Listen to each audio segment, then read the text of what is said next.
I don't know how we'd eat or live as well as we do if we didn't find some way of saving. The missus does it with her Datsun 120Y coupe. One of these recorded 49 miles per gallon in the total economy run, and we saved on its original cost with all the built-in extras. That's part of the reason why we still eat so well, and why Datsun sell more four-cylinder, four-doors than anyone else in Australia. Oh, we had great teams when I was playing. I don't think we ever lost a grand final when I was playing there. So who was coaching? Alan Bettsworth. Really, is that right? And we went out to the Rosewater rugby paddock, and in those days you're working on afternoon shift, so you can get out and have a look at the kids run around. And I went up to this kid and I said, "You want to feel like coming out and training with Rosewater?" But by this time he was about 12, I reckon.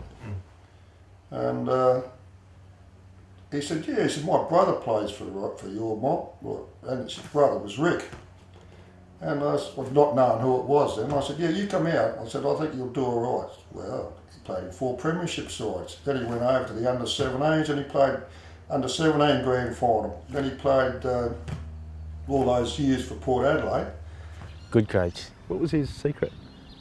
His will to win. I think it was Rosewater was a bit like Port Adelaide, you know. Everyone hated Rosewater, and look, I used to love going to watch Rosewater A-grade play because if, as I said, you talk about university and teachers college playing against Rosewater, well, they knew they were in for a hard day.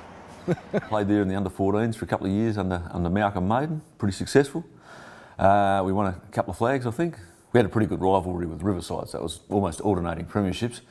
We went to the under-16s and Brian Johnson was the coach there, and then Malcolm was over at Port Adelaide as the under-17s coach, and pretty natural progression to Rosewater into Port Adelaide. I always tagged along with my brother, and we used to ride to training from Pennington down to Rosewater over and play footy. Because you lived pretty local to here, didn't you? I just lived down the road here, yes. Yeah, on Addison Road, so number 25.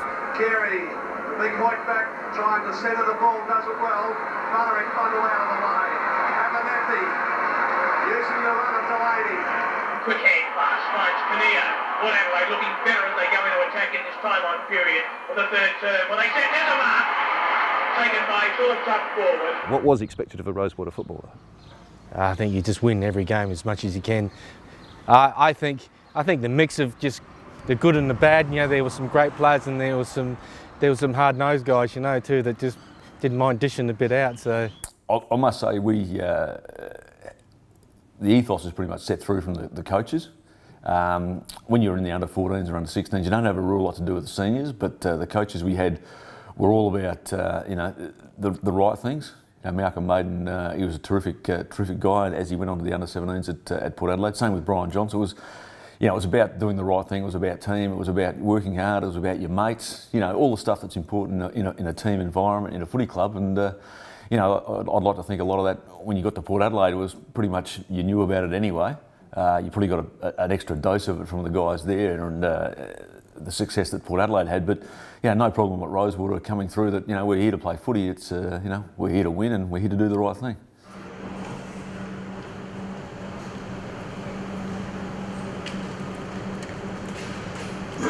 Platform 1, reverse push 1, train to party, platform 1, single, platform 1.